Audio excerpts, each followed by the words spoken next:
Bismillahirrahmanirrahim. Alhamdulillah, pagi hari ini kita berkumpul silaturahim bersama para bunda semua yang hadir, yang duduk di sini di majelis ini. Saya nggak nyebutnya ini tausiah atau ceramah ya ibu-ibu ya, tapi lebih ke sharing time, kita ngobrol bareng.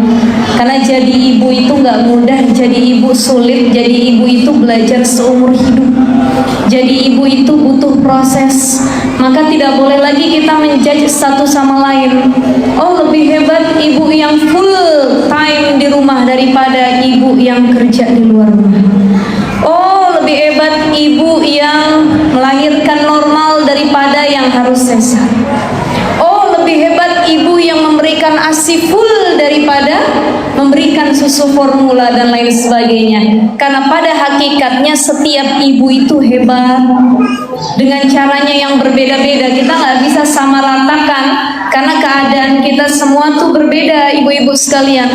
Maka judul kita pada pagi hari ini menjadi ibu yang dirindukan. Saya ingin tanya kepada ibu-ibu semua.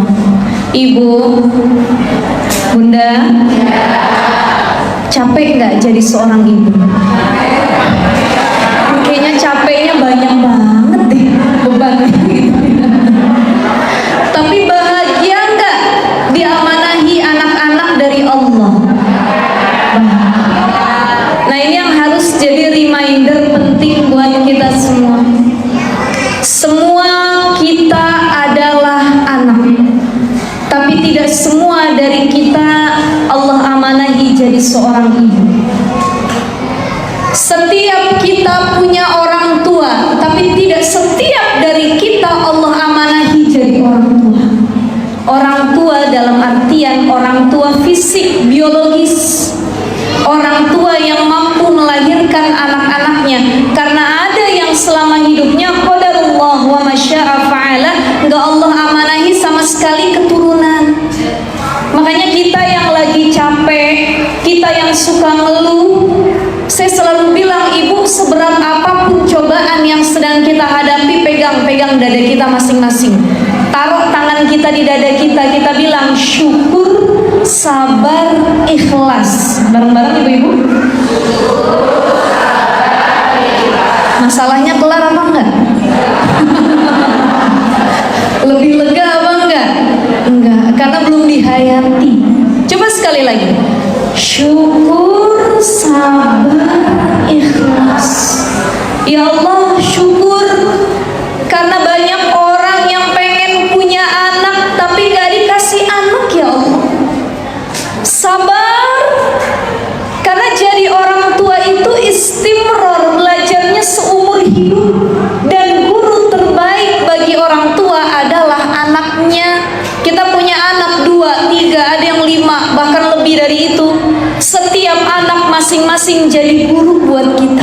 Anak pertama ngajarin pelajaran ini, yang kedua beda pelajaran lagi, yang ketiga ada ilmu baru lagi. Setiap kita berproses jadi ibu yang baik, makanya sabar. Jadi ibu yang hebat, jadi ibu yang dirindukan, tidak langsung ada hasilnya, melainkan butuh prosesnya. Zaman sekarang rame banyak di mana-mana kajian parenting. Betul ya, Ibu ya? Bagaimana cara mendidik anak, termasuk hari ini? Bagaimana menjadi ibu yang dirindukan? Bagaimana menjadi orang tua yang berhasil melahirkan generasi yang solih dan solihah? Dalam teori mungkin secara teorinya mudah, tapi prakteknya sulit. Sulit jadi istri solihah, sulit jadi anak yang bakti sama orang tua, sulit jadi ibu yang sabar, sulit atau tidak? Sulit. Makanya ibu-ibu sekarang lagi rame parenting ala Nikita Willy ya. Kata suaminya, mama coba deh mama parentingnya ala Nikita Willy. Nikita Willy tuh lembut loh sama anaknya, dia nggak pernah ngereak sama anaknya. Anaknya mecahin sesuatu, dia cuma bilang it's okay nak, it's okay, it's okay nak. Kira-kira kita para bunda SDI Nurul Hasanah mampu gak kayak gitu? Waduh, ustazah kayaknya parenting ala Nikita Willy nggak cocok buat saya lebih cocok parenting ala Nikita Mirzani. Gitu ya. Waduh, Masya Allah. Oke, mungkin secara background, kemudian nasib ya, cara hidup dan lain sebagainya, privilege itu berbeda. Tapi paling tidak dia sudah mengamalkan bagaimana jadi sosok ibu yang dirindukan. Bukan berarti yang miskin atau yang tidak seprivilege dia itu nggak bisa kayak dia bisa. Itu kan yang dicontohkan oleh para ummahatul mukminin. Makanya sekali lagi saya bilang sabar. Kunci mendidik anak itu sabar. Setiap anak dilahirkan salah dan orang tua yang membenarkannya, orang tua yang mengarahkannya. Kullu mauludin yuladu alal fitrah. Setiap anak tuh lahir sesuai dengan fitrahnya. Orang tuanya apa? Muslim, dia lahir jadi muslim. Orang tuanya Nasrani, dia lahir jadi Nasrani. Orang tuanya Majusi, dia lahir jadi Majusi. Orang tuanya ucapannya bagus, maka dia tumbuh dengan kultur bahasa ibu bapak yang baik. Kalau dia lahir di lingkungan yang tidak baik, orang tua yang ucapannya tidak mendidik, maka dia akan tumbuh sebagai anak yang tidak berpendidikan sama sekali. Kembali lagi, siapa lingkungan sekitar yang menjadi tempat dia tumbuh. Itulah pentingnya untuk sabar jadi orang tua. Jadi kalau misalkan anak kita sekali dibilangin gak mempan, cukup tadi bilang syukur, sabar, ikhlas. Allah. Kalau Nikita Willy kayak gitu wajar, privilege-nya luar biasa. Bahkan yang nyiapin makannya aja ada, ya, chef khususnya ada. Lah ini mama tiap pagi ngereok nyiapin bekal anak. Ustazah, saya dari subuh tuh perang kalau di rumah Ustazah. Ini banyak yang suka curhat ya. Kalau pagi yang disiapkan bekal anak saya tiga-tiganya sekolah harus saya siapkan 3 bekal. Belum bekal buat suami, 4 bekal harus saya siapkan. Kalau malam saya tanya, nak besok mau bekal apa? Terserah mama. Udah jadi bekalnya disiapin, mah kok bekalnya ini lagi sih? Loh kamu bilang semalam terserah mama. Gak mau, pokoknya ada yang gak mau kalau sekolah bawa bekal ini. Kita lagi yang kelimpungan. Betul ya? Maka kuncinya sekali lagi as-sabru ala kulli amalin. Sabar. Terutama lagi jadi seorang ibu. Sabar. Pahalanya besar.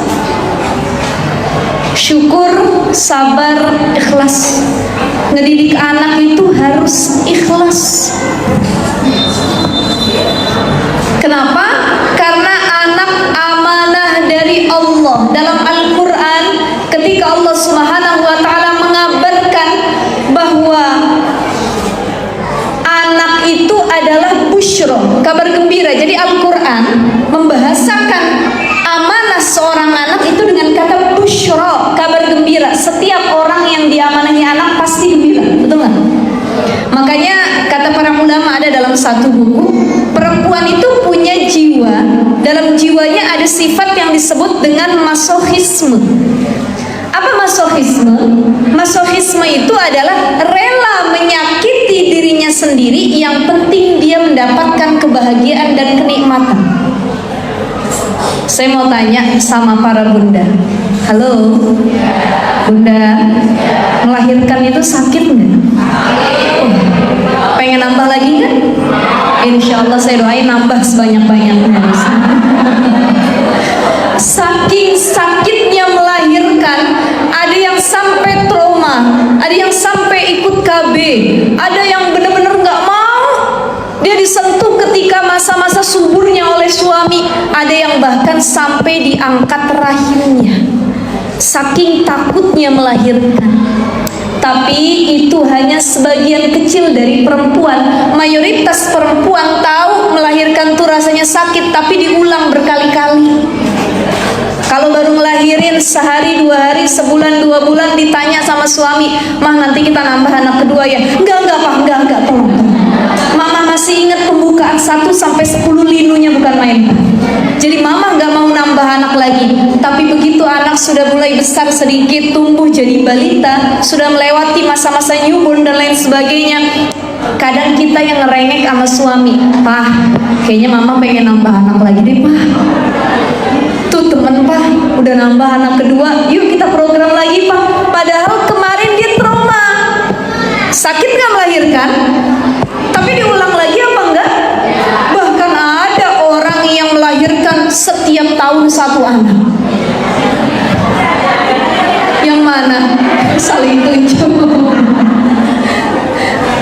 Lahir, ya, baru kelar anaknya menyusui, bahkan belum kelar ASI, belum sampai usia setahun, tiba-tiba udah isi lagi, baru lahir lagi, isi lagi, dan lain sebagainya. Oke, nggak apa-apa, itu fitrahnya perempuan. Tapi ini disebut dengan masokhisme. Ada sifat ingin mencapai kebahagiaan dan kenikmatan, dan dia rela menyakiti dirinya sendiri. Dia tahu hamil, efek sampingnya banyak. Selain the struggle of life, berjuang demi hidup, berapa banyak orang yang ketika melahirkan dia wafat, dia syahid, betul atau tidak Ibu? Makanya itulah balasan bagi para ibu yang rela berjuang di jalan Allah dengan cara melahirkan generasi terbaik. Kenapa pahalanya syahid? Satu ketika Asma binti Abu Bakar. Siapa Asma? Saudara perempuannya Aisyah radhiyallahu taala anha, atau kakaknya Aisyah, istri Nabi. Asma, beliau datang kepada Nabi SAW. "Wahai Nabi, aku pengen nanya Nabi."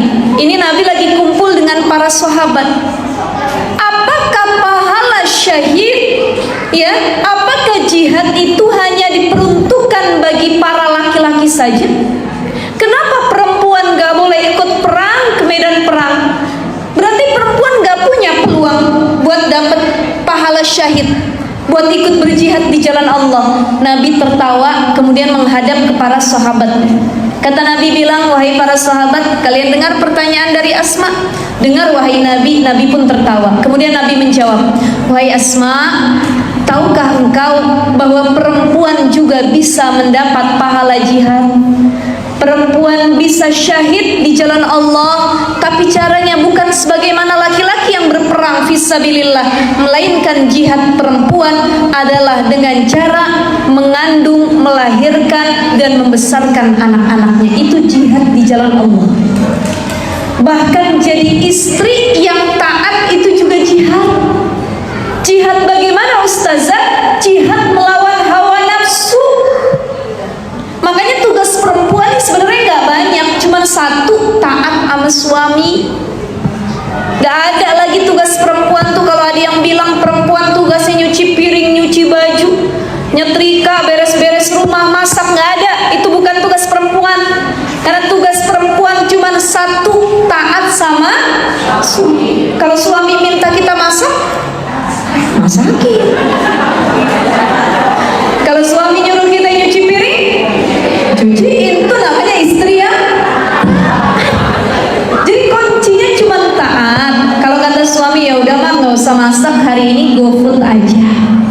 Ini kan kebanyakan kita ya, istri-istri zaman sekarang itu udah banyak lah privilege-nya, males masak, pesen GoFood. Ya nggak ada uang di GoFood, kita bisa pesen tetangga komplek yang masak juga, dan lain sebagainya. Oh banyak.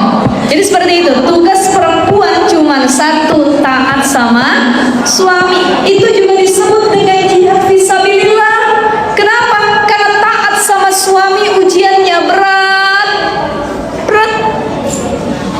Ibu lagi capek, lagi ngantuk, lagi banyak beban menjalani kehidupan sehari-hari, baik jadi seorang ibu maupun istri. Tiba-tiba pulang suami harus kita layanin.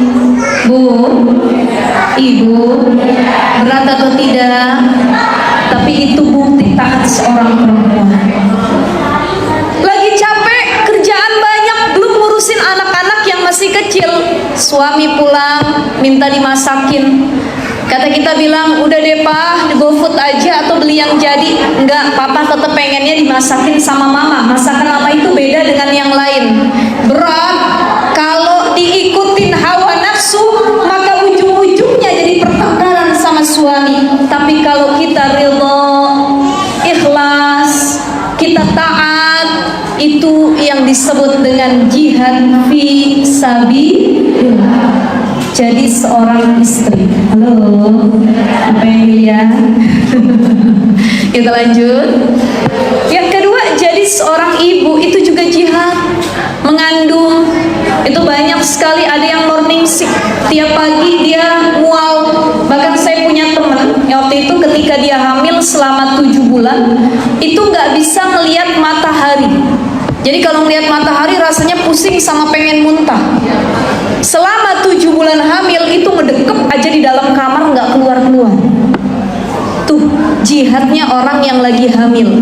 Ada yang nggak bisa makan sama sekali, nasi nggak masuk, bubur nggak masuk, jagung nggak masuk, kue-kuean roti juga nggak masuk. Tapi yang masuknya cuman makan bawang merah, bawang putih dan lain sebagainya. Itu juga jihad ketika hamil.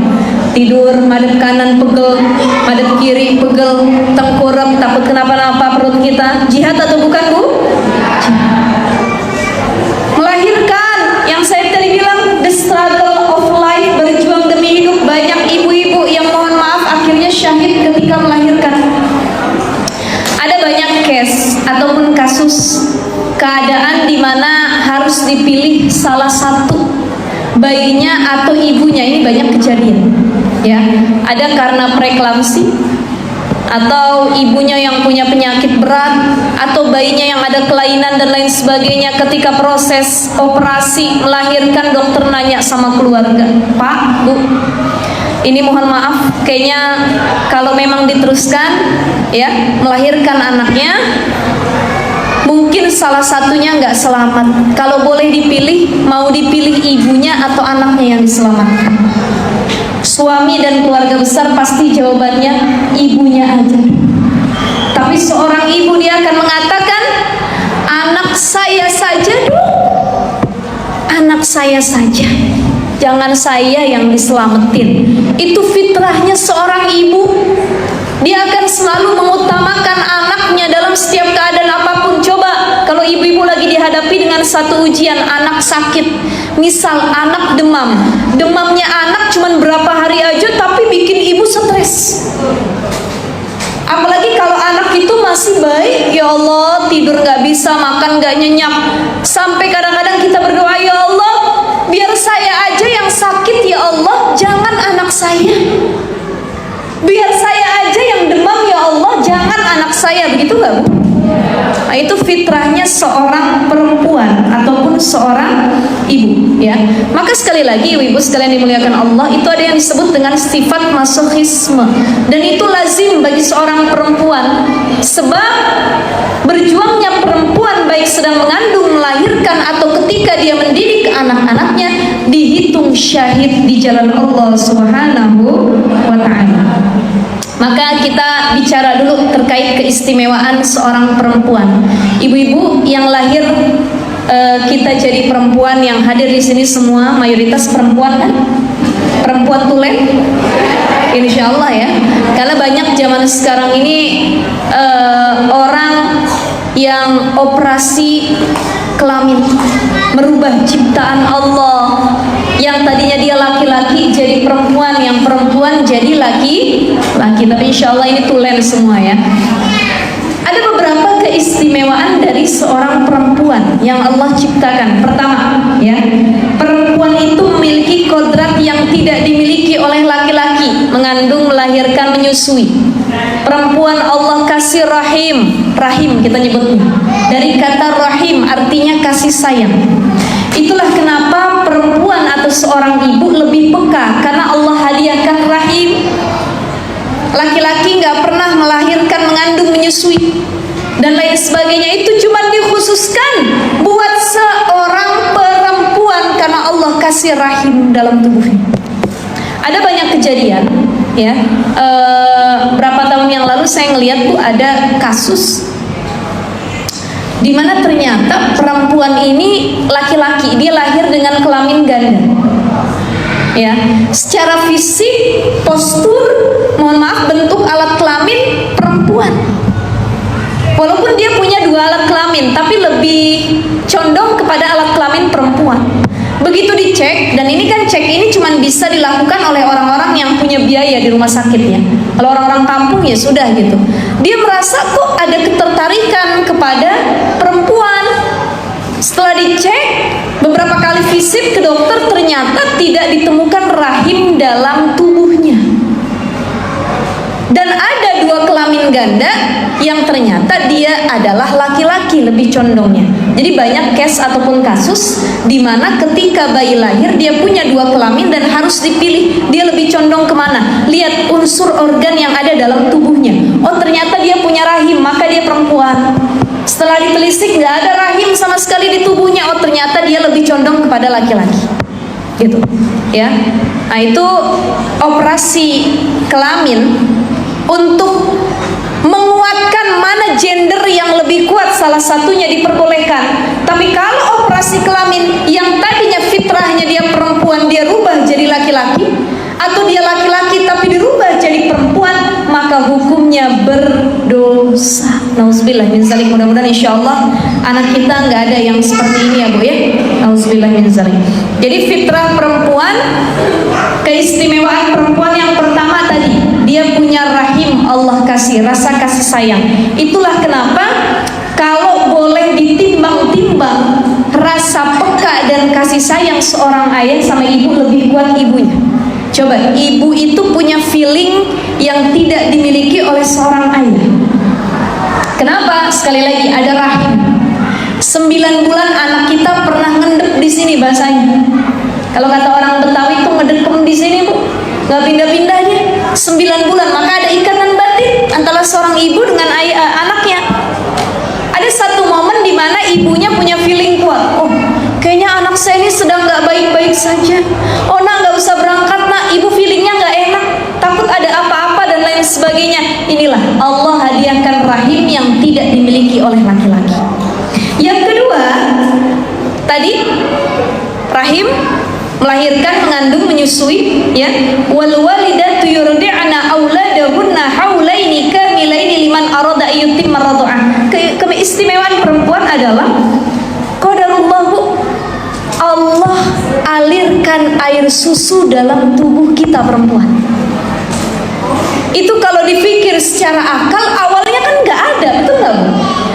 Tapi kok tiba-tiba begitu kita hamil menjelang melahirkan, Allah keluarkan begitu derasnya sesuai dengan kebutuhan yang dibutuhkan oleh bayinya.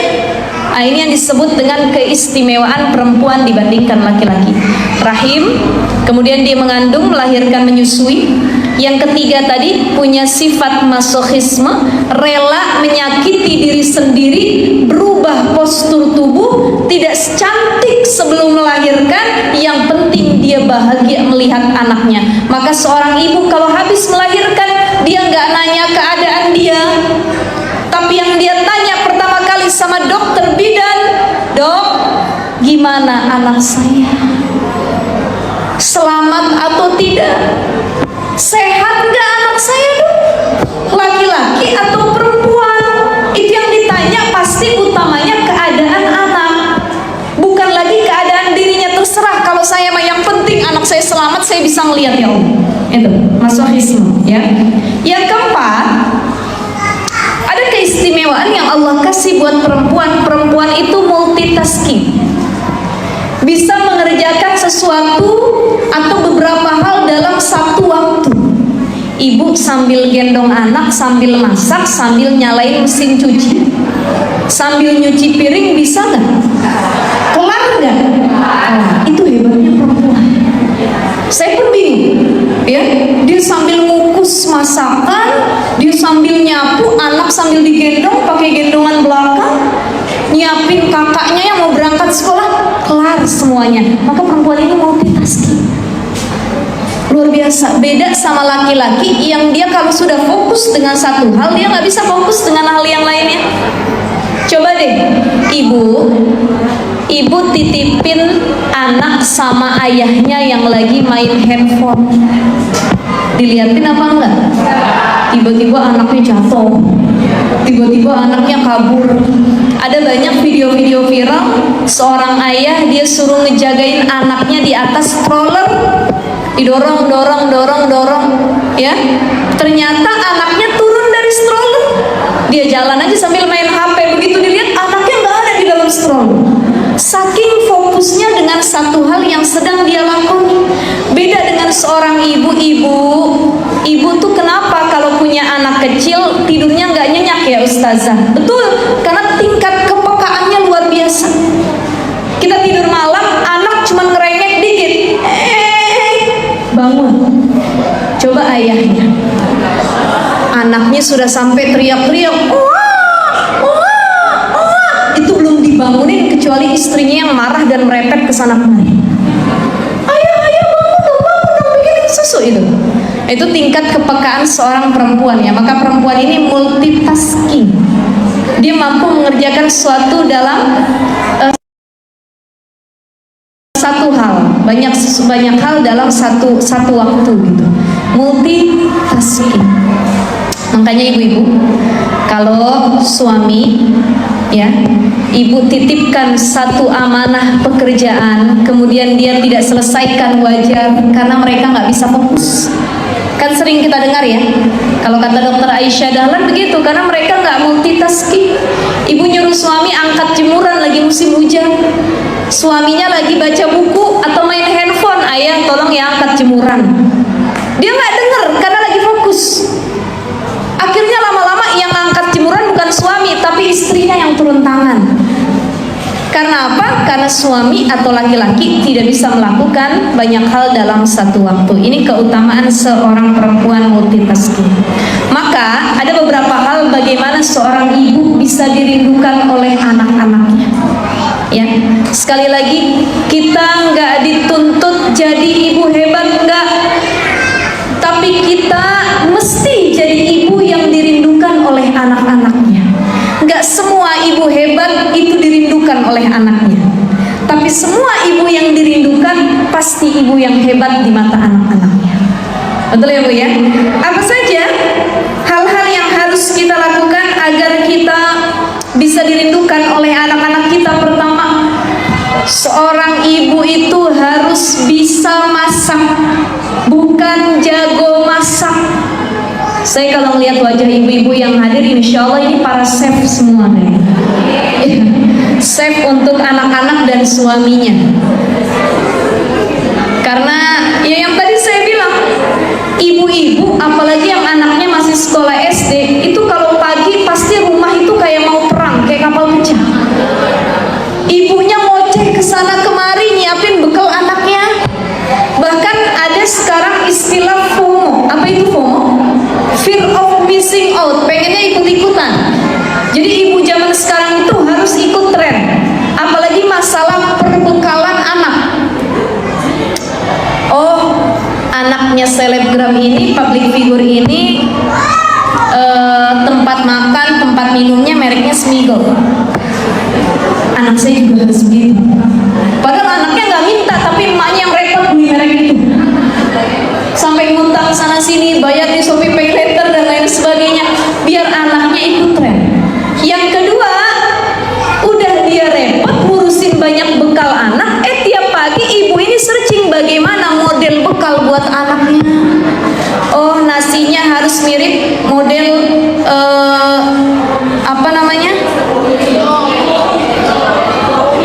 Kuromi. Ada yang kepalanya kepala boneka, ya, ditaruh matanya titik-titik. Ya Allah, ributnya bukan main. Saya yakin ini kemarin lagi viral masalah perbekalan, ibu-ibu repotnya di situ. Ternyata udah capek bikin model bekal buat anaknya, bekalnya nggak dimakan. Loh, adik itu nggak dihabisin bekalnya. Sayang mah, kesian kalau dimakan palanya hilang sebelah. Sampai rumah tuh bekal nggak dimakan-makan. Padahal ibunya sudah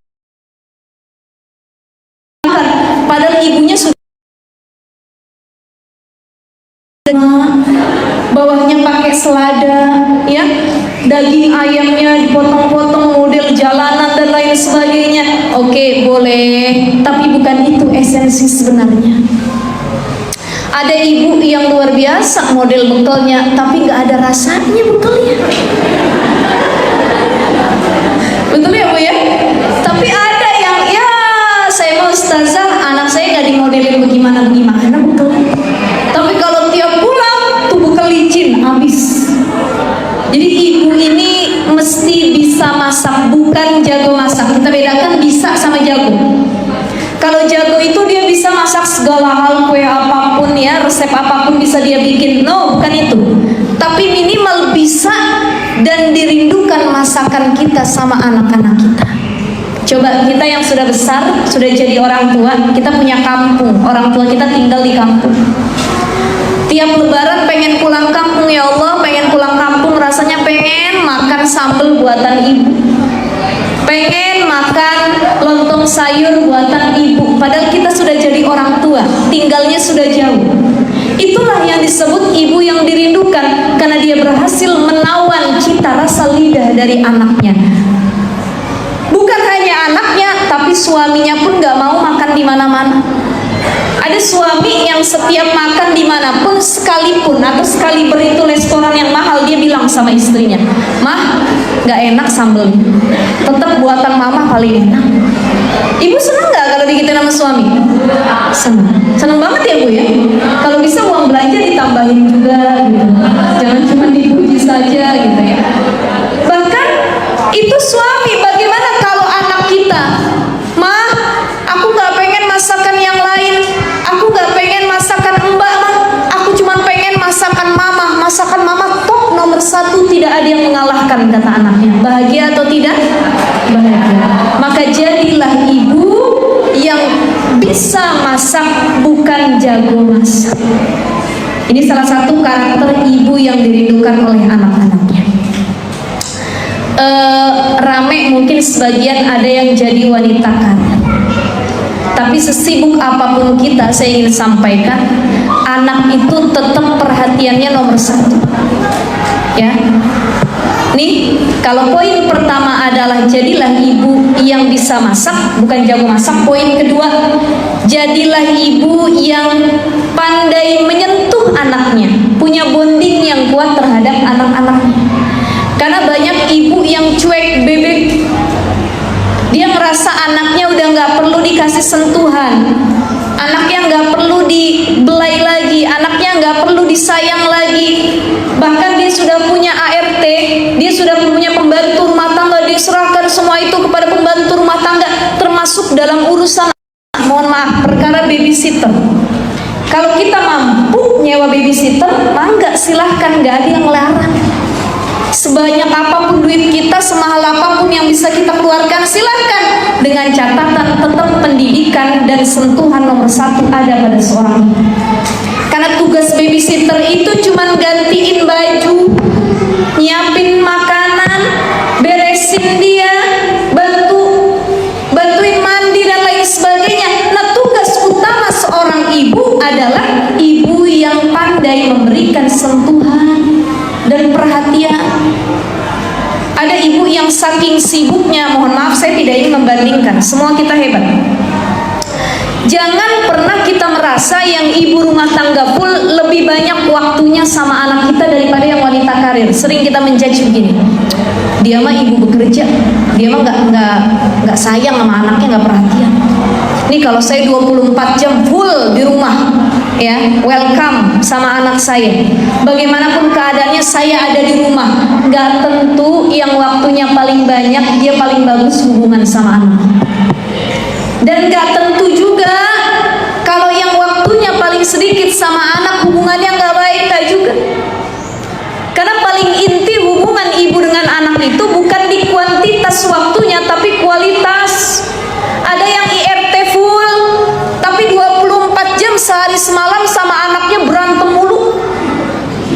Gak pernah tuh sayang, aduh, kakak sini nak sini. Oh, kenapa kak? Kenapa? Mama bantu ya sayangnya. Enggak, yang ada ngereok saling maki sana sini. Emaknya ngomel, anaknya balik maki emaknya lagi 24 jam. Nggak berkualitas. Tapi ada yang ibunya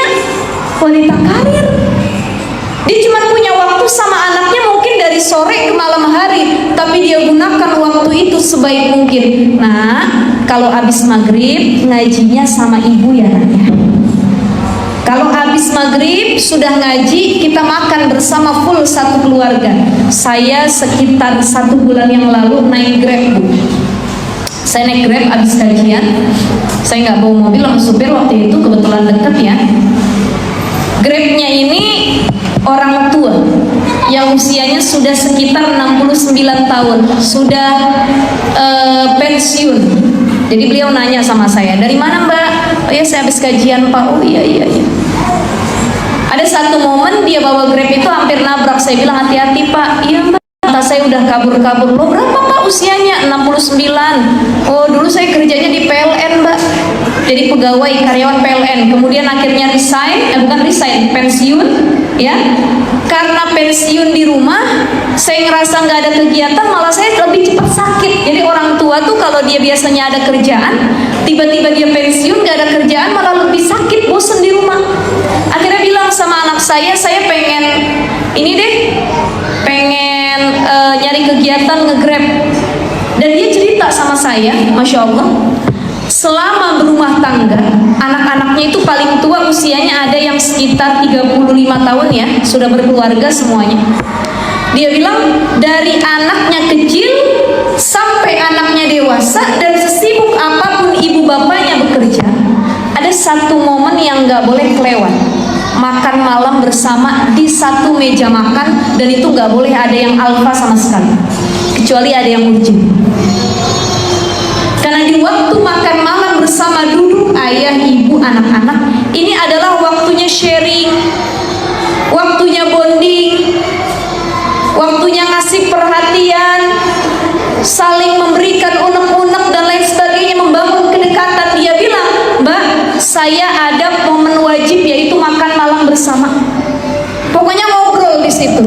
Gimana nak hari ini? Ada masalah apa nak? Oh iya, sesibuk-sibuknya ayahnya, saya pegawai PLN dulu Mbak, tapi saya sempatin kalau maghrib harus sudah sampai rumah karena ada janji untuk makan malam bersama setiap malamnya. Ini yang sulit, kesepakatan, waktu-waktu, momen tertentu yang harus disepakati. Kapan ayah ibu punya waktu sama anak, sesibuk apapun, ada satu hari yang harus direlakan, dikorbankan buat anak-anaknya. Maka memberikan sentuhan, perhatian itu penting. Makanya sekali lagi saya bilang, jangan kalah sama Nikita Willy. Ibu-ibu lebih paham agama daripada Nikita Willy, tapi kok pengamalannya lebih pintar dia daripada kita. Betul ya? Dari cara ngomong, cara marah, sentuhan kepada anaknya dan lain sebagainya. Ini kurang lebih Nikita Willy ini nyontoh salah satu sahabiat namanya Nawarah binti Malik. Ada sahabat Nabi namanya Nawarah binti Malik. Beliau itu ibunda dari Zaid bin Sabit. Zaid bin Sabit ini sahabat Nabi yang jadi pencatat hafalan Quran, wahyu yang turun. Zaid bin Sabit cerdas anaknya. Di balik kecerdasan dan kepiawaian Zaid bin Sabit ada sosok ibu yang luar biasa. Makanya kalau ada suami sukses, anak sukses, yang ditanya pasti siapa istrinya, siapa ibunya. Jadi jangan lagi mertua sama mantu saling berantem. Anak saya sukses gara-gara saya yang didik dari kecil, kata istrinya. Lah saya nemenin dari nol, saling berantem mertua sama menantu. Ya Allah, emang pertengkaran paling sering zaman sekarang ya menantu sama mertua. Lagi rame menantu sama mertua, yang bagus hubungannya ada di TikTok, Deyul sama menantunya. Ibu tahu? Sampai kita pada bilang, ya Allah bagus banget sih hubungannya sama mertua, bisa manja-manjaan kayak ibu sendiri dan lain sebagainya. Karena banyak zaman sekarang mertua sama menantu yang gak mau saling deket, gak mau saling support, gak mau saling dukung, ikhlas satu sama lain. Kata mantunya dia harus legowo, suamiku milik ibunya dan aku milik suamiku, prinsip seorang mantu. Suamiku bisa sukses karena ada doa campur tangan pendidikan ibunya dari kecil, dan aku harus menghargai itu. Seorang mertua dia pandang anak sukses karena ada doa istrinya setiap malam yang membantunya. karena ada istrinya yang sabar menemani dia dari nol dan lain sebagainya. Nah, harus saling dukung, saling support, bukan saling menyalahkan. Mantunya dibeliin emas, mertuanya dengki. Mertuanya dibeliin sesuatu sama suaminya, mantunya marah. Nah, ini ketidakcocokan, ketidakseimbangan. Kenapa? Karena saling tidak mendukung satu sama lain. Makanya butuh support. Harus saling legowo, dukung satu sama lain. Berat jadi mantu. Kalau saat ini kita nggak punya mertua yang baik, kita doa, ya Allah, mudah-mudahan kelak kalau saya jadi mertua, saya akan jadi mertua yang baik. Betul ya Bu ya? Yang sekarang jadi mantu, ya Allah, kalaupun mertua saya nggak baik, maka saya akan tetap berusaha jadi mantu yang baik. Kan masalah ujian orang mah beda-beda. Ada yang diujinya sama pasangan sendiri, ada yang diujinya sama mertua sendiri, ada yang diujinya sama iparnya sendiri. Ada yang mertuanya bagus, suaminya bagus, anaknya banyak, ekonominya bagus, orang tuanya bagus, iparnya nggak bagus. Jadi kata ibu-ibu, makanya ustazah saya mah kalau bikin status saya sembunyiin dari para ipar. Karena ujung-ujungnya pasti berantem. Ada ipar yang begitu, ada nggak? Nggak bisa ngelihat kita senang dikit langsung jadi apa namanya perkara. Tapi nggak semua, ada yang bagus juga, ada yang support juga, ada yang iparnya bagus, suaminya bagus, anaknya banyak, ekonominya bagus, semua hal indah dia nikmati, tapi mertuanya yang nggak bagus. Ada yang mertuanya bagus, iparnya bagus, suaminya bagus, agamanya bagus, ekonominya bagus, diuji dengan tidak punya keturunan. Macam-macam ujian. Ada yang semuanya bagus, tapi ujiannya satu, ekonomi, susah ngejalanin hidup. Ya Allah. Ada yang semuanya udah bagus juga, ekonominya bagus, yang nggak bagus dirinya sendiri. Ujian lagi dalam hidup. Jadi setiap kita pasti punya ujian tersendiri yang harus kita lewati, ya. Makanya ibu-ibu sekalian yang dimuliakan Allah Subhanahu wa taala, apa tadi? Yang pertama itu adalah kita harus bisa masak, bukan jago masak. Yang kedua, pandai memberikan bonding sentuhan. Saya belum kelar cerita Nawarah binti Malik. Satu ketika Zaid bin Sabit ini masih kecil. Zaid bin Sabit datang kepada Rasulullah. Wahai Rasul, aku bawa pedang nih. Aku pengen ikut perang sama ayahku. Usianya masih 8 tahun kala itu. Apa kata Nabi? Wahai Zaid, pulang dulu ya. Bukannya nggak boleh, tapi belum waktunya kamu ikut perang. Kamu masih sangat kecil. Rasul, aku juga pengen jihad loh. Ya, jihad kamu bisa dengan cara yang lain, yaitu belajar di rumah. Pulang Zaid bin Sabit nangis. Namanya anak kecil kadang-kadang udah dijelasin nggak bisa ngerti. Kalau udah punya kemauan dia tantrum. Balik ke ibunya, ngamuk nangis. Ibunya nggak ngomel, tidak menyudutkan, tidak marahin, tidak kasar, apalagi memukul, dipeluk sama ibunya.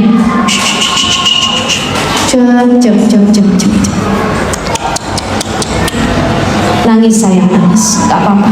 Kalau nangis membuat adik lega, keluarin tangisan itu. Nangis. Kalau kita anak kita nangis mulu. Diam, nangis mulu. Bisa berhenti gak? Ini mama kunci nanti di kamar ya. Diam. Wow, kita marah. Padahal nangis itu bentuk ekspresi kesedihan dari anak kita dan mereka boleh kok mengekspresikan. Apalagi banyak yang salah tanggap. Kita punya anak laki-laki, sering kita ngomong, kok anak laki-laki cengeng? Anak laki-laki itu gak boleh nangis. Siapa yang bilang anak laki-laki boleh nangis? Jangan cengeng jadi anak laki-laki. Padahal laki-laki ataupun perempuan dia boleh nangis. Makanya banyak sekarang anak laki-laki yang tumbuh, dia nggak mau curhat sama orang tuanya, dia nggak mau terbuka, dia nggak mau menampakkan kesedihannya, dia menangis sendiri, dia malu dikatain cengeng padahal dia laki-laki. Padahal mau perempuan atau laki, dua-duanya punya kebebasan untuk mengekspresikan apa yang sedang dia rasakan. Kita rubah mulai saat ini. Jangan lagi bilang anak laki jangan nangis, gak boleh cengeng. Atau kalau anak sedang menangis kita paksa untuk berhenti. No, kita biarin sampai dia puas. Mau dia guling-gulingan dan lain sebagainya. Paling kesel emang ngadepin anak tantrum. Apalagi kalau tantrumnya di luar rumah, di dalam mall. Kita ajak jalan ke mall, ada toko kids toys, mainan anak. Mah, aku pengen ini mah. Jangan ya nak ya, kamu udah banyak mainannya. Satu, karena memang mainan dia banyak. Yang kedua, harganya mahal bener. Betul ya? Kita kasih pengertian nanti ya nak ya. Oh anak ini tantrum, wah ada yang guling-gulingan di tengah jalan. Cukup, syukur, sabar, ikhlas. Dia nangis teriak-teriakan, cukup kita gini. Jangan malah makin-makin. Mama cubit, diam. Sebagainya. Sulit, berat memang jadi seorang ibu ataupun ayah ya. Itu pendidikan yang harus terus kita perdalam jadi seorang ibu ataupun ayah. Karena anak itu memang tempatnya salah, kita yang membenarkannya. Nawara binti Malik itu melihat Zaid bin Sabit nangis dipupuk. Diam Zaid, udah kelar nak nangisnya. Kan kayak ini kita Willy ya bu ya. It's okay nak. Ada apa adek? Kenapa adek menangis? Coba cerita sama ibu, cerita. Aku gak boleh ikut perang sama Rasul. Kata Rasul aku masih kecil, padahal kan aku pandai megang pedang, wahai ibu. Benar kata Rasul nak, ya kamu belum bisa ikut perang bukan karena kamu gak hebat, bukan kamu hebat kok megang perang. Hampir sama kehebatan kamu dengan ayah, tapi ada cara jihad yang lain di waktu kecil yang bisa kamu lakukan. Yaitu jihadnya dengan cara belajar menghafal Quran. Yuk, biar kita dapat pahala jihad dari Allah, biar Nabi bangga sama kamu. Ayo, mama ajak kamu jihad di jalan Allah. Kita belajar bareng. Akhirnya ibunya yang mentakrirkan, mentasmikan, membacakan ayat Quran di telinganya Zaid. Dan dalam waktu beberapa hari, singkat saja Zaid sudah hafal belasan juz Al-Quran. Barokah perjuangan seorang ibu, bondingnya, keistiqomahannya sulit. Karena punya anak itu bukan berlomba-lomba siapa yang paling lucu, paling ganteng, paling cantik, bukan. Siapa yang paling wangi, siapa yang paling populer, siapa yang paling prestasi, bukan. Ada punya anak berprestasi tapi akhlaknya jauh panggang daripada api, tidak berakhlak sama sekali, nggak berhasil kita jadi orang tua. Punya anak nggak pinter sih anaknya, secara nilai memang di bawah teman-temannya, tapi jujur, berkata benar, nggak pernah bohong sama orang tua, sabar kalau dinasehatin orang tua, akhlaknya bagus sama yang lebih tua, dia ngomong adiknya, dia bersyukur dengan apa yang dia makan. Kita sukses jadi orang tua. Jadi orang tua yang sukses bukan orang tua yang mampu memberikan segala kenikmatan duniawi buat anaknya, bukan. Tapi orang tua yang mampu menanamkan cinta akhirat di hati anak-anaknya. Anaknya besar tumbuh, harusnya dia mampu untuk melakukan perzinahan. Dia cerita sama ibunya, bu, kakak hampir berzina bu, tapi alhamdulillah kakak nggak jadi berzina. Ya Allah, kenapa kak? Karena kakak sudah diajarin sama ibu, biarpun ibu bapak nggak melihat perbuatan kakak, ada Allah CCTV-nya di mana ngelihat kakak. Ada malaikat yang Allah utus mengawasi kakak. Ini akhwafullah, kakak takut sama Allah pun ibu sukses jadi orang tua. Sehebat apapun anak kita, sebesar apapun gajinya, sekaya apapun dia, tapi dia nggak takut sama Allah, nggak bagus akhlaknya, dia pembohong, sering memakan harta orang lain, menipu orang lain, dengan mudahnya melakukan maksiat tanpa dia takut kepada Allah, nggak sukses kita sebagai seorang ibu. Maka penting jadi ibu bukan sekedar ibu biologis, tapi ibu ruhani. Dalam Al-Quran Allah menyebut kata ibu ibu biologis dengan kalimat walidat yang tadi saya sebutkan ayatnya, wal walidatu yurdi'na auladahunna haulaini kamilaini liman arada an yutimma radha'ah. Wal walidat, ibu dalam Al-Qur'an yang melahirkan, menyusui, mengandung namanya walidat. Ayah biologis namanya walid. Ayah biologis walid, ibu biologis walidah yang melahirkan, menyusui. Tapi nggak semua ayah ibu biologis tuh mampu mendidik anaknya. Ada yang dia lahirin tuh anak dikasih orang, ada yang dia mampu ngelahirin anaknya dibuang ke tong sampah, ada yang dia mampu ngelahirin anaknya dibunuh, aborsi dan lain sebagainya. Jadi nggak semua ibu atau ayah biologis dia mampu jadi orang tua ruhani. Bagaimana penyebutan orang tua ruhani dengan kata abi dan umi? Jadi abi umi itu bukan sekedar ayah ibu biologis, tapi juga ayah ibu ruhani. Bukan cuma mampu ngelahirin, tapi mampu ngajarin, mendidik dengan baik. Itu disebut dengan abi dan umi. Kita nih kira-kira tingkatannya di mana? Kita masih walid walidah apa udah abi umi? Ya mungkin secara sebutan manggilnya abi sama umi, tapi belum tentu secara kualitas sudah jadi orang tua ruhani. Makanya penting ibu-ibu sharing. Saya punya ponakan ya Bu ya. Dari sini saya belajar. Saya punya kakak perempuan, dia punya anak laki-laki paling besar sudah jadi mahasiswa. Ya semester 1 kuliah. Cerita kakak saya, anaknya yang paling gede ini terbuka sama ibunya dari kecil. Jadi setiap dia suka sama perempuan itu kan fitrah ya. Jadi kalau ibu-ibu ada anaknya curhat, Bu, aku suka deh sama teman sekelas aku. Jangan malah dikatain, ganjen kamu masih SD kelas 2, centil banget kamu masih kelas 3 SD, udah suka-sukaan. Suka itu fitrah. Yang dosa itu kalau mengekspresikan rasa suka di jalan yang Allah murkai.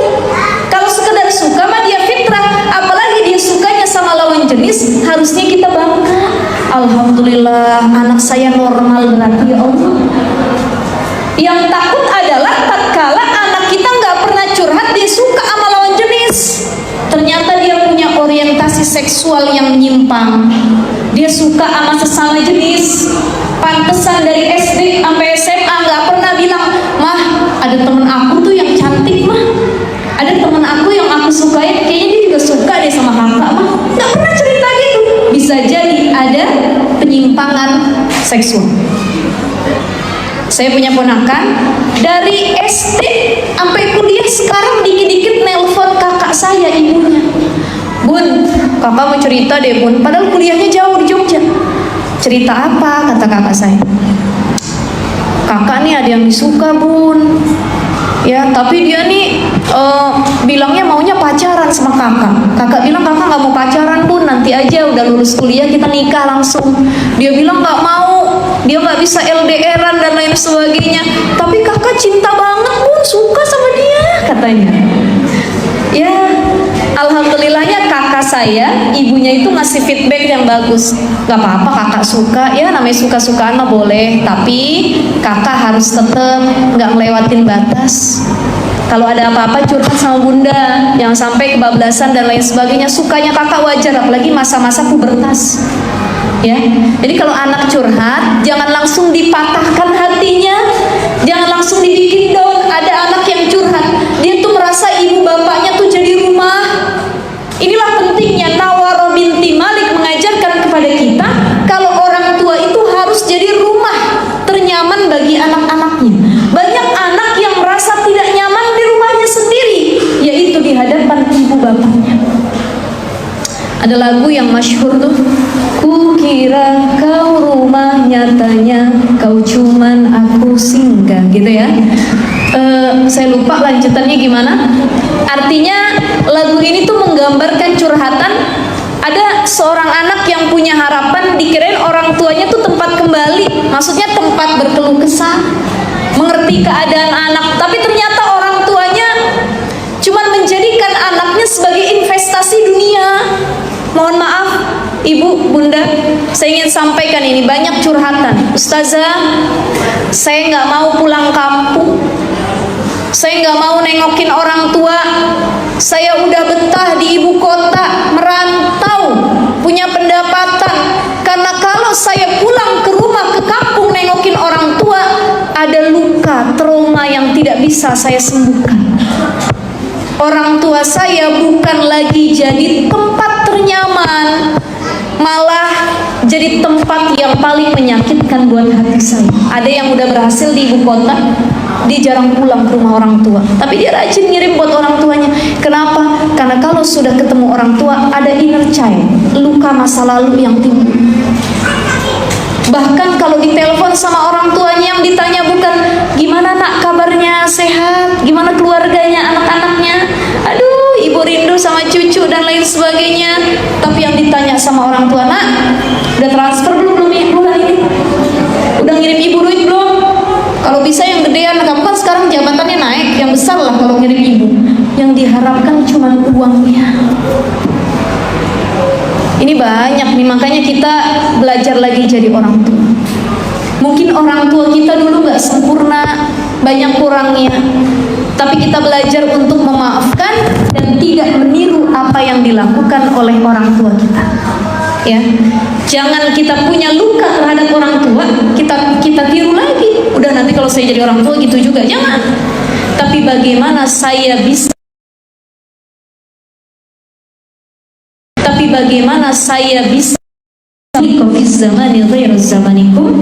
ajarilah anak-anakmu, karena sesungguhnya mereka hidup di zaman yang berbeda denganmu. Ya, pendidikan orang tua kita dulu begitu, kita sama anak beda. Ini yang biasanya sering bertengkar adalah mantu sama mertua. Sekali lagi, masalah mendidik anak, mulai dari anak kecil. Ya, kata ibunya, oh kalau demam pakai ini, pakai itu. Kata menantunya, nggak bisa bu, itu udah cara tradisional. Kata dokter sekarang kalau demam pakai ini. Berantem. Ya paling tidak bagaimana bisa memilih kata untuk saling menghargai. Karena orang dulu cara didiknya begini, orang sekarang cara didiknya seperti ini. Sekali lagi, jadi ibu yang anak merasa ibu dan ayahnya adalah rumah ternyaman. Itu yang dilakukan oleh Nawarah binti Malik. Karena banyak anak yang kalau kepegang atau ketemu sama ibunya dia malah trauma, gitu ya. Sekali lagi, adanya bonding ataupun sentuhan. Jadi ibu yang pandai memberi sentuhan kepada anak-anaknya. Ya. Yang ketiga apa? Kalau yang pertama minimal bisa masak, bukan jago masak. Yang kedua pintar memberi sentuhan, bonding, jadi rumah terbaik buat anak-anaknya. Ketiga, jadi pendengar yang baik. Tadi Nawaroh sama tuh, didengerin dulu anaknya. Oh gitu ya nak ya, lantas nggak langsung dibuat down. Oh iya nak, bukan kamu nggak bisa nak, nanti kamu ada waktunya ikut perang, sekarang mah belajar dulu. Anak curhat sama kita, ibu aku dapat nilai matematika 5 bu, kata guru aku paling bodoh di kelas bu.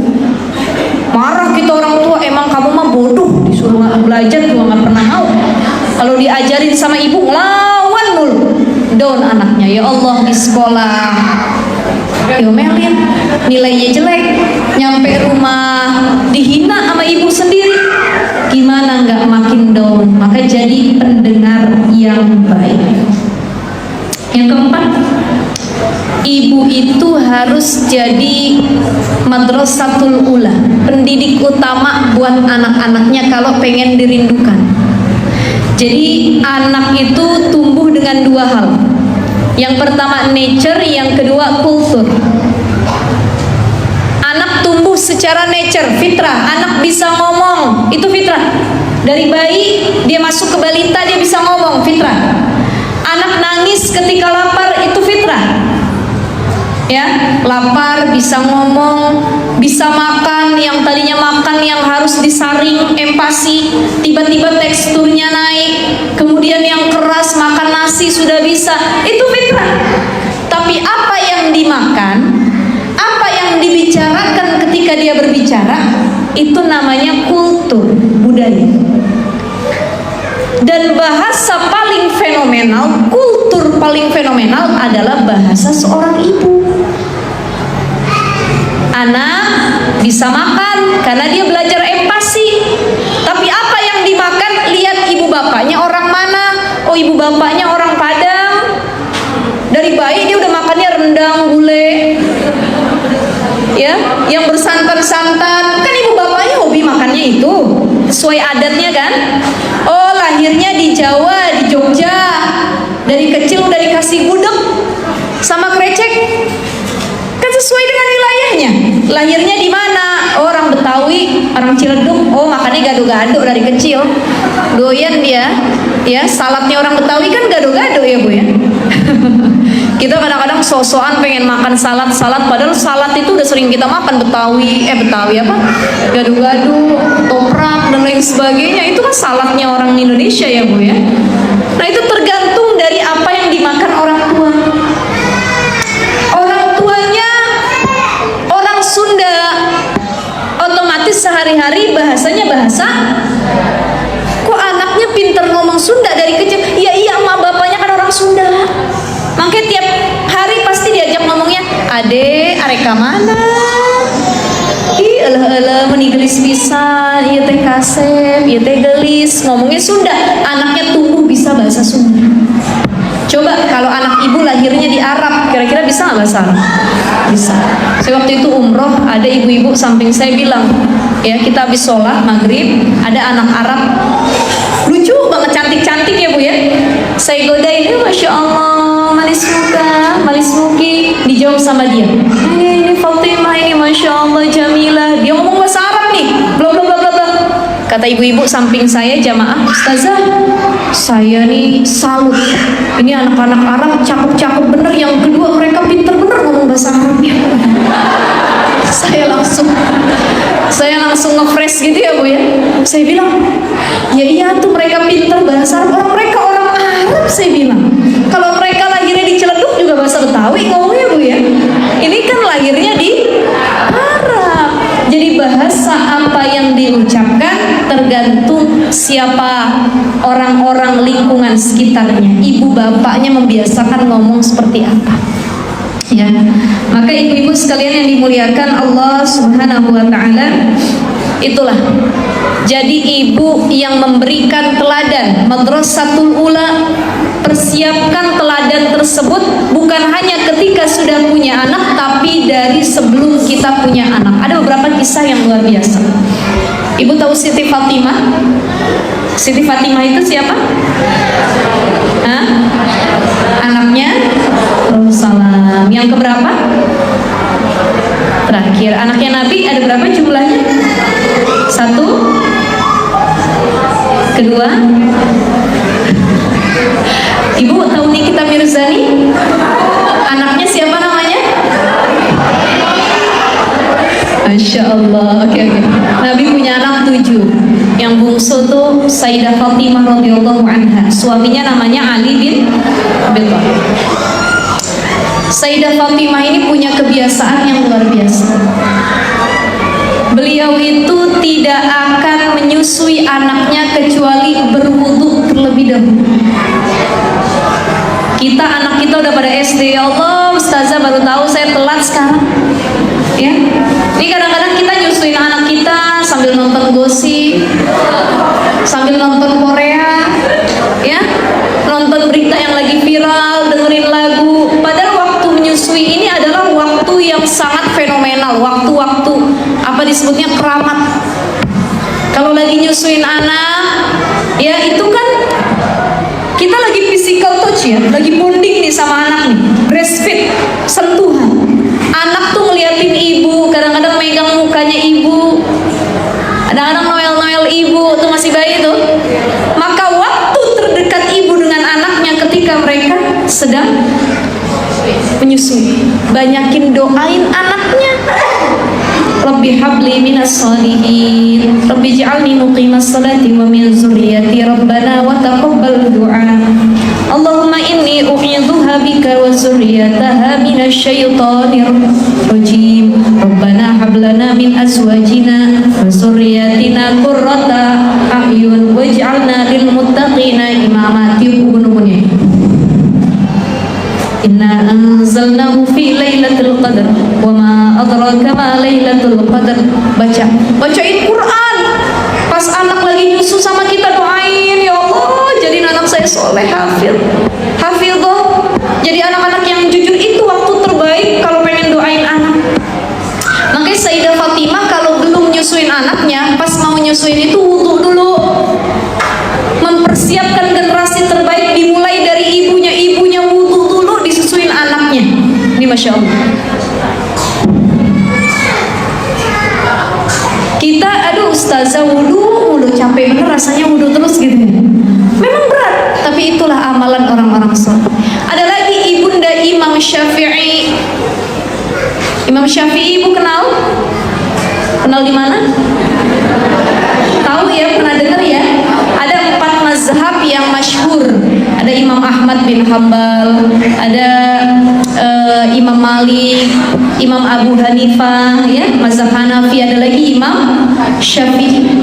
Imam Syafi'i ini luar biasa, dulu usia 7 tahun sudah hafal Quran 30 juz. Di usia 10 tahun Imam Syafi'i sudah hafal kitab Al-Muwatta karangan Imam Malik yang tebelnya bukan main.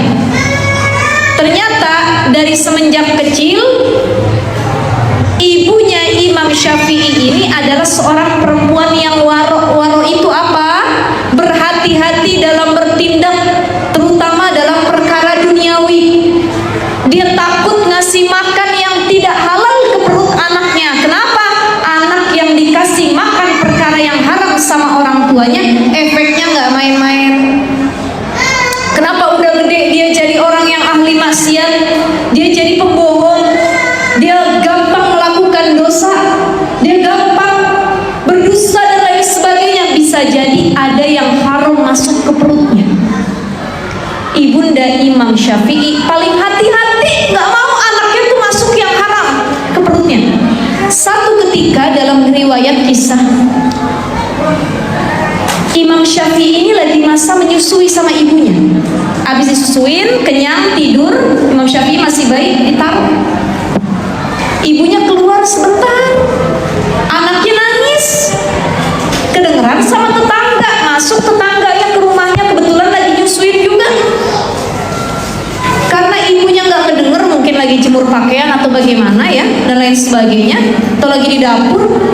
Akhirnya tuh anak Imam Syafi'i tersebut, ya beliau disusuin sama tetangganya sampai tertidur kenyang. Datang ibunya ngeliat, ya Allah, anak saya bangun ya. Iya, anaknya bangun tadi, saya susuin juga. Kebetulan tetangganya juga lagi dalam masa menyusui. Iya, makasih banyak ya. Pulang tetangganya, ibunya nangis, ibunya sedih. Harusnya kan berterima kasih karena anaknya itu bisa dimomong sama tetangga ya. Tapi ibunya menangis, dimasukin tangan ibunya ke dalam mulutnya Imam Syafi'i sampai bayinya muntah. Kenapa? Karena ibunya takut kalau Imam Syafi'i menyusu dengan perempuan lain, ibunya khawatir ada makanan haram atau sumber yang haram yang pernah dikonsumsi sama tetangganya. Karena ibunda Imam Syafi'i itu nyusuin Imam Syafi'i benar-benar waro, menjaga makanan, asupan, hal yang halal, gak mau yang haram. Kenapa? Dia lagi menyusui seorang anak, dia takut tetangganya tuh ada sesuatu yang haram. Akhirnya sampai dimuntahin asinya lagi sama Imam Syafi'i, itu saking waronya. Ya Allah. Ya ibu-ibu sekalian, berat jadi orang tua ya. Karena sekali lagi jadi orang tua itu istimror belajarnya seumur hidup. Mudah-mudahan kita yang hadir jadi ibu yang dirindukan, bukan hanya ibu biologis tapi juga ibu ruhani yang mampu mendidik anak kita untuk lebih dekat kepada Allah Subhanahu wa ta'ala. Baik, saya nggak panjang lebar karena sudah jam 10 lewat. Saya kembalikan kepada moderator, mungkin ada sesi tanya jawab. Silakan. Terima kasih untuk Bu Nadia. Bagi ibu-ibu hadirin yang ingin bertanya ke Ustazah Syifa, kami persilakan. Tapi mohon maaf untuk sesi pertanyaan ini dibatasi hanya untuk 2 penanya karena memang keterbatasan waktu. Silakan Ibu untuk Assalamualaikum warahmatullahi wabarakatuh. Waalaikumsalam warahmatullahi wabarakatuh.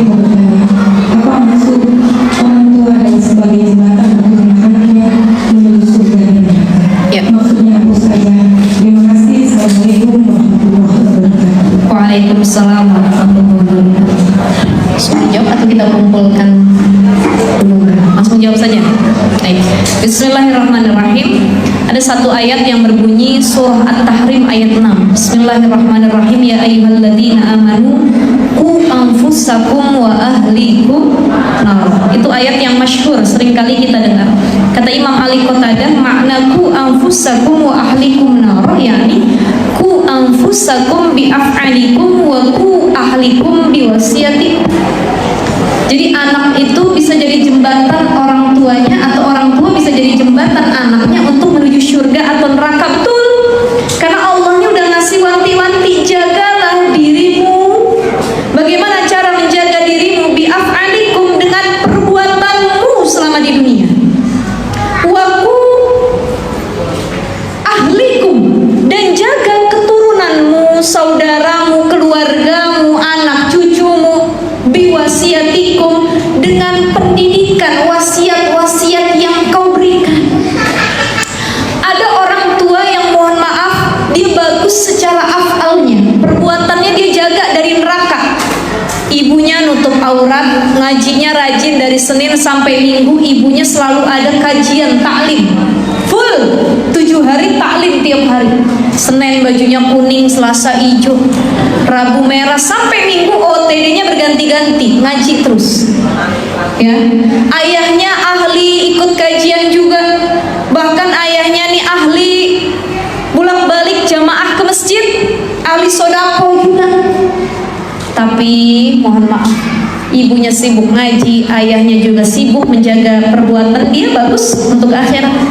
Dia lupa waku ahlikum biwasiyatikum. Dia lupa ngajak anak-anaknya untuk taat juga sama Allah. Berapa banyak yang ibunya tuh pakai jilbab, ibunya nutup aurat, ayahnya rajin ke masjid, tapi anaknya auratnya masih bisa dilihat oleh siapa. Bahkan pakaian anaknya you can see leg bone. Ibu ya, rambutnya diurai ke sana kemari, dijemput oleh yang bukan mahramnya, dipertontonkan aurat emaknya setiap hari ngaji, ngebenerin diri, tapi dia lupa mewasiati anak-anak cucunya. Maka ketika anak nanti dihisab di yaumil akhir, anaknya masuk neraka, ditahan, izin malaikat, kata anaknya. Ya, dalam satu kisah pernah ada ya, saya nggak terima, kata anak tersebut, kalau masuk neraka sendirian. Loh kenapa? Karena selama saya hidup di dunia, orang tua saya cuma sibuk memperbaiki diri mereka, tapi lupa menasihati saya dan adik-adik saya.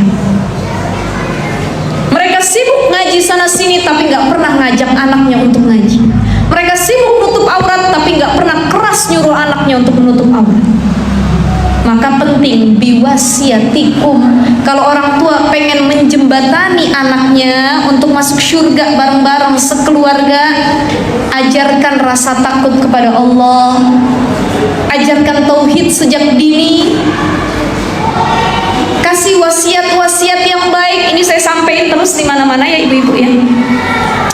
Wa idh qala Ya'qub li bani, ada dalam Al-Qur'an pesan Nabi Ya'qub ketika beliau di akhir hayatnya merasa hidupnya udah gak lama lagi, beliau kumpulin anaknya, dikasih wasiat.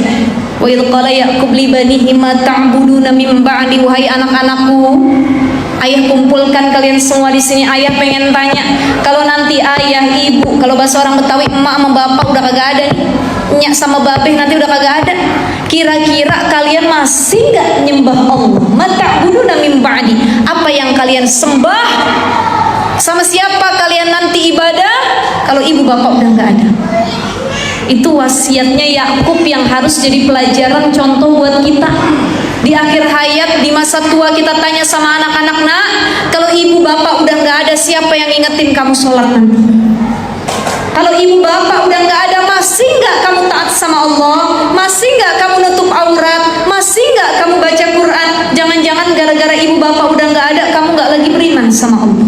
Mata'buduna min ba'di. Ini wasiat penting tentang tauhid kepada anak kita. Nyatanya banyak orang tua kalau sudah masuk masa tua atau dia takut meninggalkan anaknya tiba-tiba, dia ngasih wasiatnya bukan lagi tentang agama,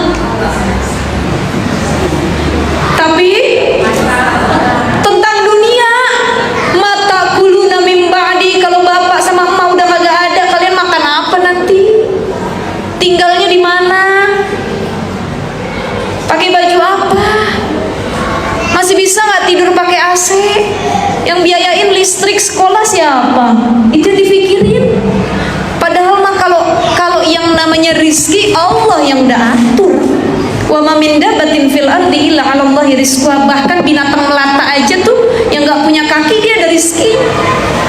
Jadi wasiat itu penting. Kalau pengen keluarga kita jadi jembatan kita menuju surganya Allah, kasih wasiat agama, wasiat yang baik. Jangan cuma mikirin kita yang selamat untuk menuju akhirat, tapi bagaimana kita bisa bopong satu keluarga untuk masuk surga bareng-bareng. Terakhir dalam Al-Quran ada ayat yang berbunyi Jannatu adni yadkhulunah wa man salaha min abaihim wa azwajihim wa zurriyatihim wal malaikatu yadkhuluna alaihim min kulli bab salamun alaikum bima sabartum fa ni'ma uqbaddar. Ada satu keluarga dalam Al-Quran dikisahkan nanti kelak ada satu keluarga dari umat Nabi yang dia masuk surganya bareng-bareng. Neneknya, kakeknya, cucunya, cicitnya, ponakannya, mantunya, mertuanya, ipar, semua bareng-bareng masuk surga. Siapa mereka? Waman solaha. Yang satu keluarga ini orang-orang soleh-soleha, takut sama Allah. Bahkan ketika mereka sekeluarga bareng-bareng mau kemana? Bukan lagi staycation ke puncak, bukan. Mau kemana teh? Ini mau liburan dulu nih ke puncak, mau liburan dulu nih ke Bandung. 5 mobil satu keluarga, enggak. Ditanya nanti ada malaikat keluar dari pintu surga banyak ngasih hormat. Mau kemana? Mau staycation dulu di surga. Bahkan bukan staycation lagi, tapi beli rumah di surga, tinggal di situ bareng-bareng. Keluar para malaikat. Apa kata para malaikat menyambut yang satu keluarga ini masuk surga? Salamun alaikum bima sabartum fa ni'ma uqbaddar. Ya Allah, selamat ya. Sukses banget kalian nih, udah di dunia sabar, menjalani apa yang Allah perintahkan, menjauhi yang Allah larang. Salamun alaikum, keselamatan buat kalian, kebahagiaan buat kalian. Gara-gara kalian sabar selama di dunia. Masuk surga dengan rasa bahagia. Masya Allah, yang nyambut langsung malaikat. Ya, itu tergantung bagaimana orang tua. Jangan cuman egois memikirkan diri kita, tapi juga ada anak-anak yang jadi amanah dari Allah, dan amanah itu harus dijaga sebaik mungkin. Ada lagi mungkin satu pertanyaan lagi. Ada lagi mungkin satu pertanyaan lagi. Ada lagi mungkin satu pertanyaan lagi. Ada lagi mungkin satu pertanyaan lagi. Ada lagi mungkin satu pertanyaan lagi. Saya dengan Bunda Lela dari kelas 51.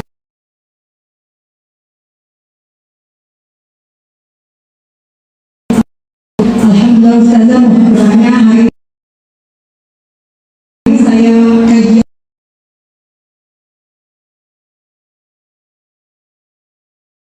bahwa anak saya yang beliau lagi pola ilmu di pesantren Al-Ghazali di Karo. Masya Karena ada satu hal saya bawa pulang dulu. Alhamdulillah. Kan saya pernah mendengar hadis atau mahfuz ya, dan didiklah anakmu itu sesuai dengan zamannya.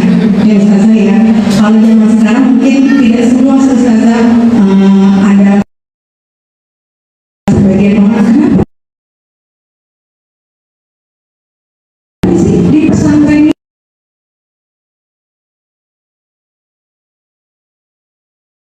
ini nanti nggak bonding sama anak, Ya. nanti anak tuh bla bla bla bla bla gitu. Karena saya kalau sharing sama yang kasarnya tidak sehati sama saya tuh Ada satu visi-misi ya. ya, saya kesannya salah aja gitu. Tapi saya, masya Allah, saya punya niat. Saya sama suami punya niat gitu saja. Walaupun ini anak itu belum sampai istiqomah nih. Kadang aku begini nih di pesantren, aku begitu nih. Kok yang lain dari pesantren teman-teman aku pesantren. Jadi mumpung lagi terpakai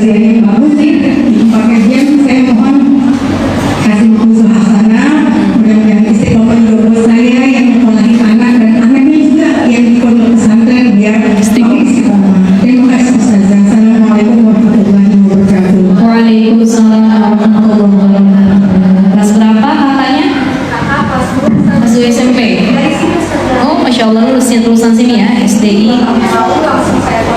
Alhamdulillah. Saya ingin sampaikan begini, saya pengen cerita diri saya sendiri dulu. Satu hal yang paling saya syukuri dari orang tua saya adalah kenikmatan di mana orang tua saya punya kesadaran untuk memasuki saya ke pesantren. Karena nggak semua orang tua rela ikhlas masukin anaknya ke pesantren. Saya cuma mau bilang kalau orang tua saya dulu mungkin nggak masukin saya ke pesantren, saya nggak bisa duduk di sini kumpul bareng sama ibu-ibu. Dan punya orang tua yang secara finansial ada rizki bisa mondokin kita. Yang kedua, punya pemikiran bahwa anaknya harus dididik di pesantren, itu adalah rizki terbesar dari Allah Subhanahu wa Ta'ala. Tapi ustazah, mondokin anak zaman sekarang takut banyak kasus pelecehan seksual di mana-mana.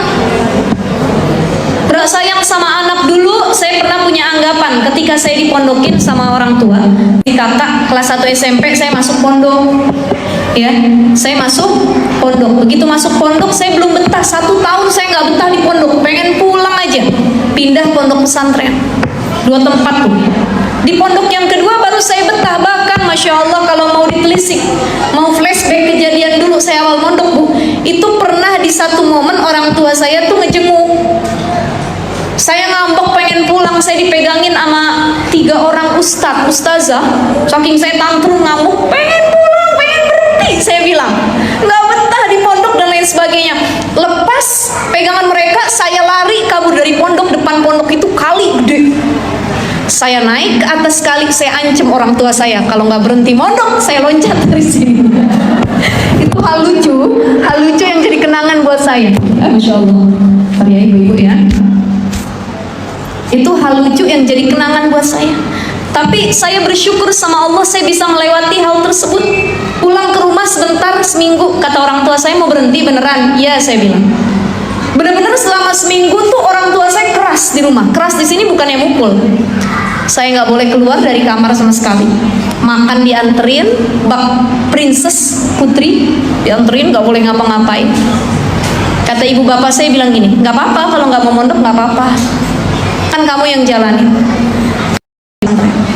Kalau kamu berhenti pesantren, ya udah nikah aja kata. Kelas 1 SMP saya disuruh nikah.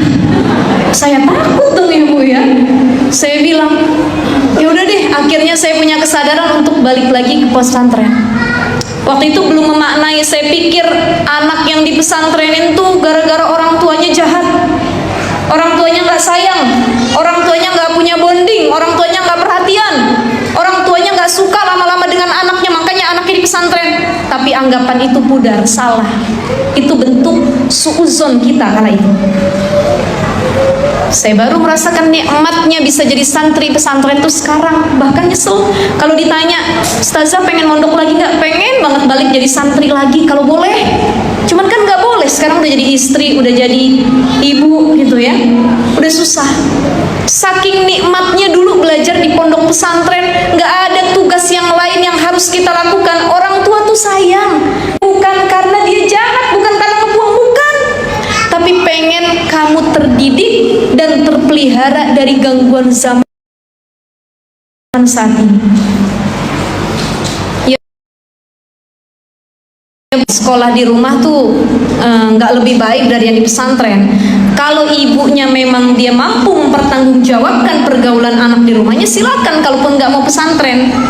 Tapi kalau sekiranya kita sadar diri, saya nih belum mampu, bahkan baca kitab gundul aja saya nggak mampu, ngafal Quran saya nggak mampu, maka saya cari tempat di mana anak saya bisa memperdalam hal tersebut. Jadi kalau ada yang takut mondokin anak zaman sekarang, takut deh banyak kasus pelecehan seksual. Tidak semua pondok pesantren, dan yang salah bukan pesantrennya tapi oknumnya. Ada kasus bullying itu di mana-mana, bukan cuma di pesantren, sekolah manapun ada. Cuman ada yang ke-up, ada yang nggak ke-up, ada yang kebuka kasusnya, ada yang ketutup. Kembali lagi, kalau kita pengen anak kita terhindar dari hal tersebut, kita harus jadi pendengar yang baik biar anak kita tertutup dalam segala hal. Anak mondok, pulang mondok tanya. Nah, yang ditanya bukan hafalan kamu udah kamu ranking berapa, hafalan kamu sudah berapa juz, apa yang kamu bisa, bukan, tapi ditanya bagaimana kakak di pondok, kakak nyaman, ada yang mengganggu kakak atau tidak, kakak betah. Kalau ada sesuatu yang bikin kakak tidak nyaman, sampaikan sama ayah dan ibu, kakak nggak boleh diam saja, itu ya. Jadi bersyukur kalau orang tua kita punya biaya, punya keinginan masukin kita ke pondok, karena ada orang yang mau mondok tapi nggak punya biaya.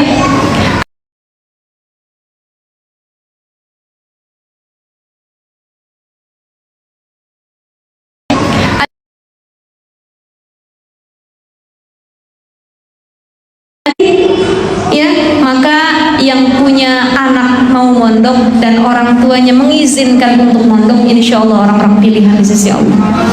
Karena mondokin anak tuh berat Bu, harus pisah.